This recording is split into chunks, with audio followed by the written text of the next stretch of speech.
Several years ago, President Monson and I were offered an opportunity to tour Air Force One, the magnificent aircraft that transports the President of the United States.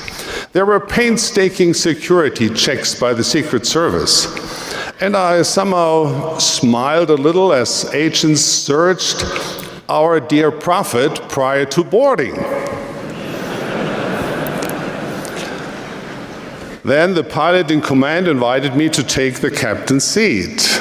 It was a remarkable experience to again sit at the helm of a wonderful flying machine like the kind I had flown for so many years. Memories of flights across oceans and continents filled my heart and mind. I envisioned exciting takeoffs and landings at airports all over the world. Almost unconsciously, I placed my hands on the four throttles of the 747. Just then, a beloved and unmistakable voice came from behind, the voice of Thomas S. Monson.